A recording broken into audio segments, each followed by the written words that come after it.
오늘은 그리스도를 보는 눈에 대해서 말씀드리려고 합니다.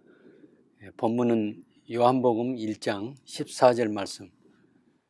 말씀이 육신이 되어 우리 가운데 거하심에 우리가 그의 영광을 보니 아버지의 독생자의 영광이요 은혜와 진리가 충만하더라.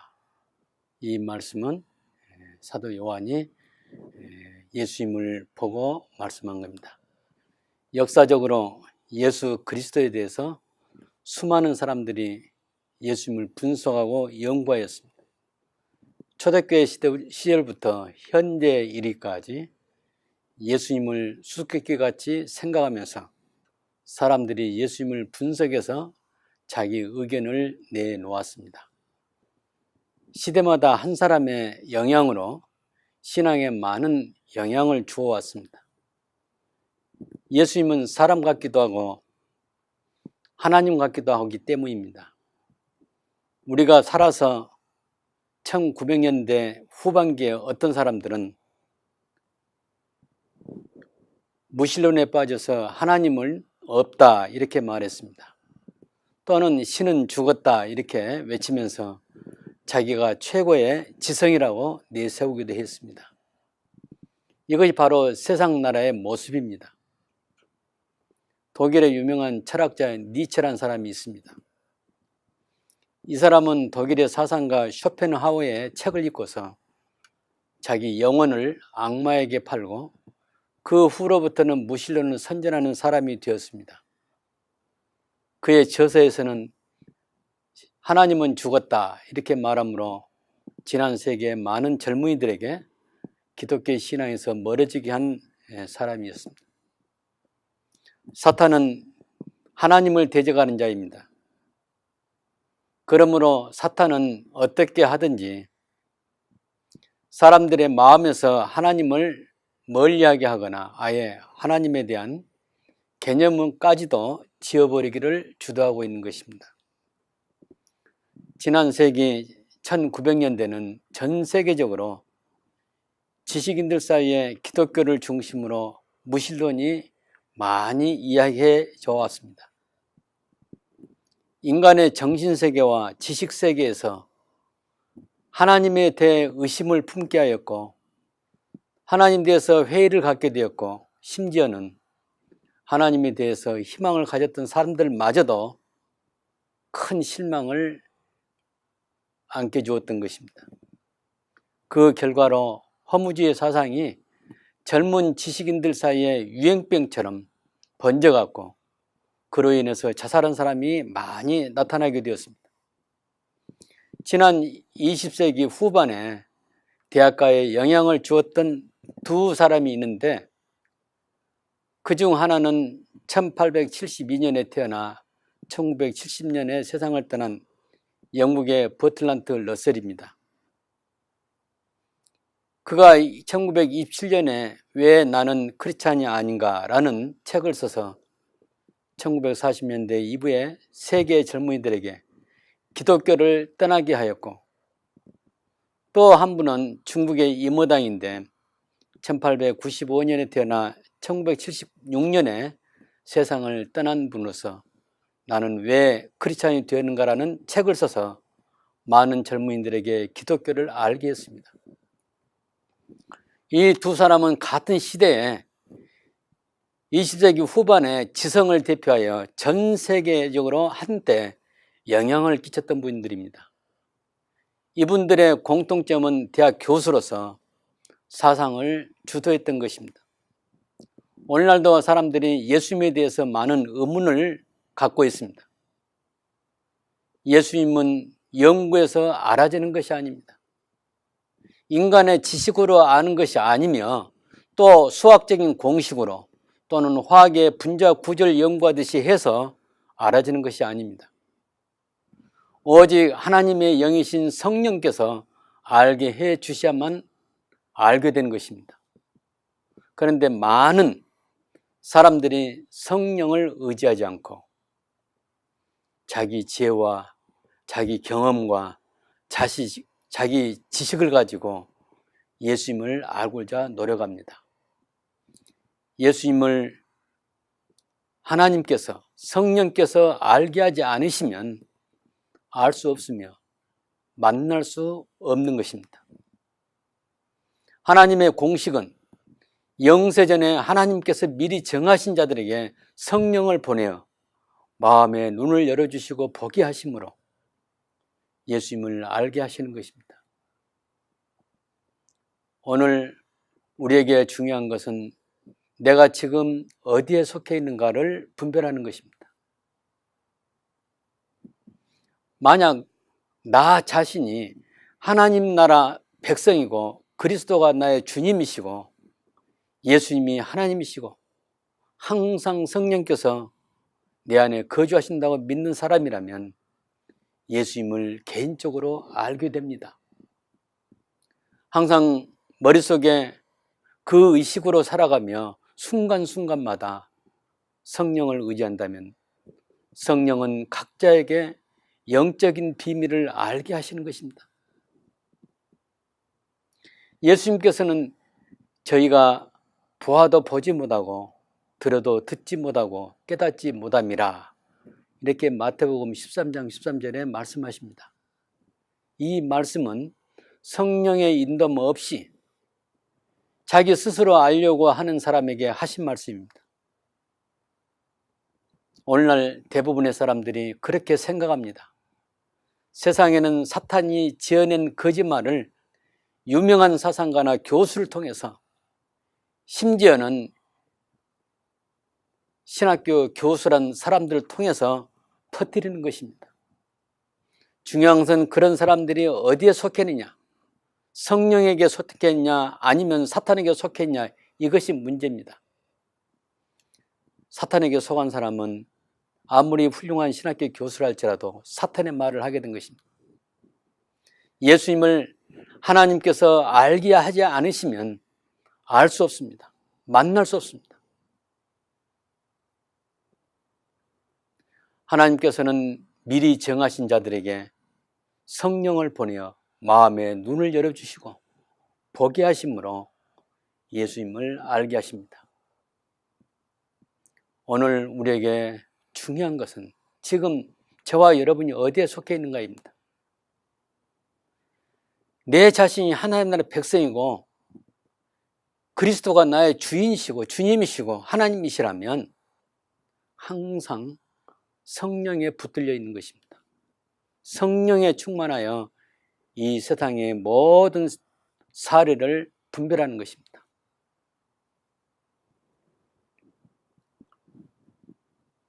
각종 사상과 거짓된 교리와 신앙을 분별해서 성경에서 말씀하신 하나님의 뜻을 쫓아 살아가기를 최우선으로 할 것입니다.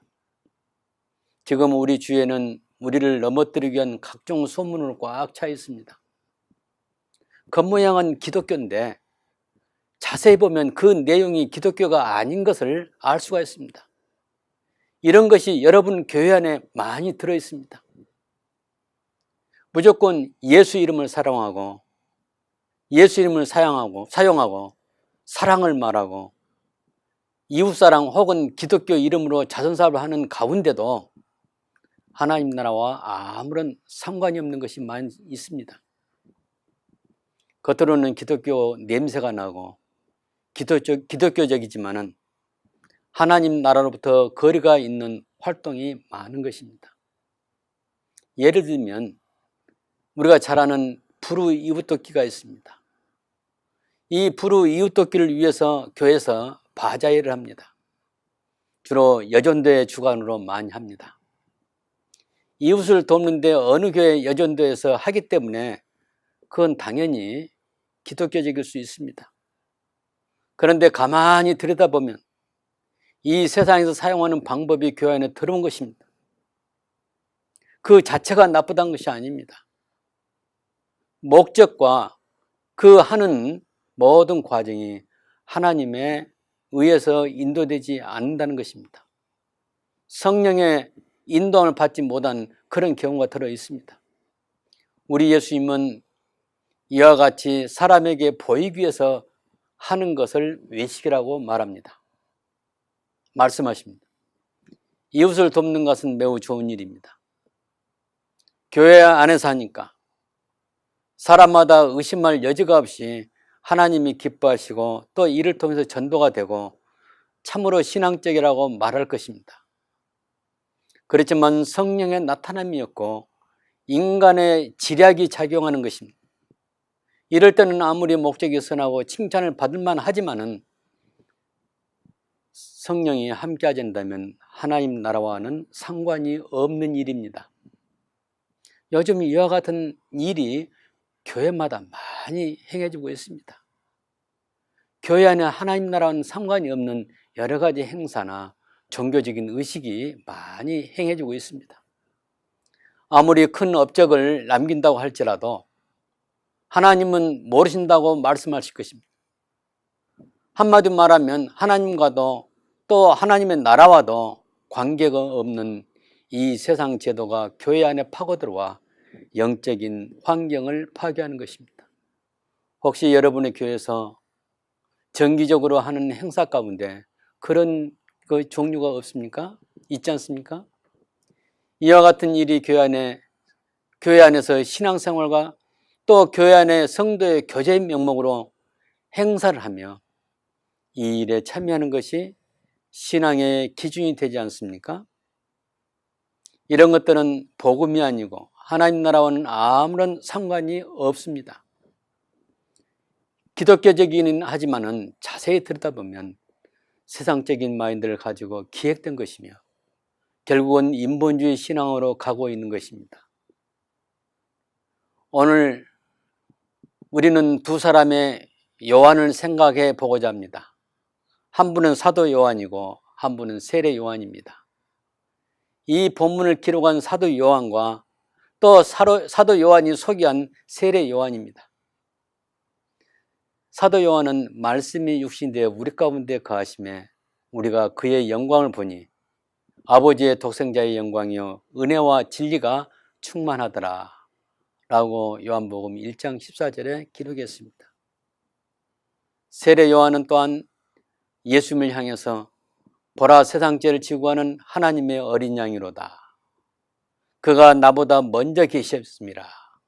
성령으로 세례를 주는 이인 줄 알라 하셨기에 내가 보고 하나님의 아들이심을 아노라 이렇게 증거했습니다. 이것은 예수님 말씀대로 영적으로 예수님께서 하나님으로 보는 눈을 가진 것입니다. 당시에 예수님의 겉모습은 평범한 사람이었습니다. 목수의 아들이었고 사람으로 보인 것입니다. 그러나 두 요한은 사도 요한과 세례 요한은 예수님을 하나님이시며 하나님의 독생자이시며 영원 전부터 계신 하나님이시며 성령으로 세례를 주신 자로 보았습니다. 사도 요한은 예수님에게서 하나님의 독생자의 영광을 보았고 예수님에게 은혜와 진리가 충만한 것을 보았습니다. 세례 요한은 예수님을 어린 양으로 보았습니다. 세례 요한이 본 예수님은 죄인을 구원해서 하나님 나라 곧 메시아 왕국을 세우고자 하여 오신 분으로 본 것입니다. 인간의 도덕적인 선생이 되기 위해서 오신 것이 아닙니다. 그러나 니체와 버틀란트 러셀은 20세기 최고의 지성의 눈으로 보았지만 예수님을 하나님으로 보지 못하고 결국은 사탄의 도구가 되었습니다. 불행하게도 우리 주위에 이러한 사탄의 도구가 된 사람이 많다는 것입니다.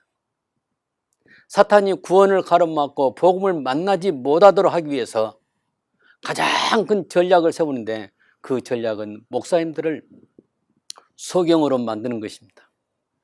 영적인 소경을 말합니다. 목사님들로 하여금 성경적인 지식과 신학적인 지식을 제공하지만 성경 안에 있는 하나님의 계시를 보지 못하게 하는 것입니다. 그러므로 이 전략에 넘어간 목사님들이 복음을 알 수가 없으며 복음을 모르니까 교회 안에 있는 교인들에게 참 복음을 만나지 못할 수밖에 없는 것입니다. 예수님께서 소경이 소경을 인도하면 둘 다 구덩이에 빠진다고 말씀하셨습니다. 영적인 소경이 영적인 소경을 인도할 때 구덩이에 빠진다는 것입니다. 예수님께서 어떤 사람들에게는 보기는 보아도 보지 못할 것이며 라고 말씀하십니다. 육신의 눈으로 보지만은 영적인 눈이 가려진 그 소경이란 말입니다. 그러므로 우리는 바울이 기도했던 것처럼 하나님을 더욱 알게 해달라고 기도해야 할 것입니다. 에베소서 1장 17절부터 19절에 보면 바울이 이렇게 기도했습니다. 우리 주 예수 그리스도의 하나님 영광의 아버지께서 지혜와 계시의 영을 너희에게 주사 하나님을 알게 하시고 너의 마음의 눈을 밝히사 그의 부르심의 소망이 무엇이며 성도 안에서 그 기업의 영광의 풍성함이 무엇이며 그의 힘의 강력으로 역사하심을 따라 믿는 우리 안에 베푸신 능력의 지극히 크심이 어떤 것인가를 너희로 하여금 알게 하기를 구하노라 하고 기도했습니다. 우리가 기도할 때 이러한 기도를 하지 않고 그저 복되게 해달라고만 기도합니다. 개인마다 자기 영혼이 하나님께 더욱 가까이 가고 또 하나님을 더욱 알게 해달라고 기도하며 우리에게 베푸신 영광의 소망이 무엇인가를 알게 해달라고 기도해야 할 것입니다. 이러한 사람에게는 하나님은 예수님을 새롭게 보여주시며 예수님이 하나님 나라와 개인에게 있어서 어떤 분인가를 알려주실 것입니다. 아직도 예수님을 통해서 이루어지는 하나님의 뜻을 바로 알지 못하는 사람이 우리 주위에 많음을 보는 것입니다. 이들이야말로 영적인 소경이며 니체나 버틀란트 러셀 같은 그런 사람이 아니겠습니까? 요즘 가끔 기사가 인터넷에 올라온 것 중 하나가 우리나라 사상가요 지성의 대표자요 학자인 이어령 씨가 왜 어떻게 크리스찬이 되는가에 대해서 글을 많이 쓰고 있습니다. 하나님 나라 시민이 되는 것과 이 세상의 기준으로 성공하는 이야기는 전혀 상관이 없습니다. 우리는 영적인 눈을 떠서 하나님 나라에 관한 실제를 성경 안에서 보는 것이 중요합니다. 그러지 못하는 목사님이나 교회 지도자, 장로님, 또 집사님들이 많이 있음을 보는데 이것은 매우 슬픈 일입니다. 그 밑에 목사님 말씀을 듣고자 하는 사람에게 진정 하나님의 그 말씀 가운데는 예수님을 소개하지 못한다면 모든 성도들이 다 그 예수님을 만나지 못할 것입니다. 오늘 우리는 예수 앞에서 예수님이 내게 어떤 분이십니까?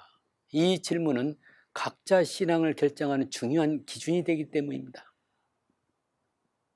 현재 잘은 알지 못하지만 여러분 안에 그리스도의 생명이 자라고 있다면 언젠가 예수님을 만왕의 왕이시고 우주를 다스리신 왕이신 것을 알게 될 것입니다. 지금은 예수님이 희미하게 보이지만은 언젠가 분명히 보일 것입니다. 마태복음 13장 16절에 예수님은 보는 자가 복이 있고 듣는 자가 복이 있다 이렇게 말씀하십니다.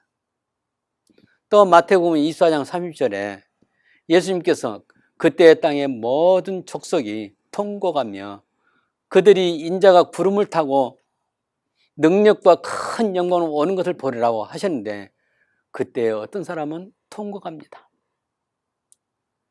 저와 여러분처럼 주의 백성이 된 사람은 온 우주의 왕으로 오신 주님을 인하여 기뻐할 것입니다. 예수님을 하나님을 아는 자는 복이 있는 것입니다.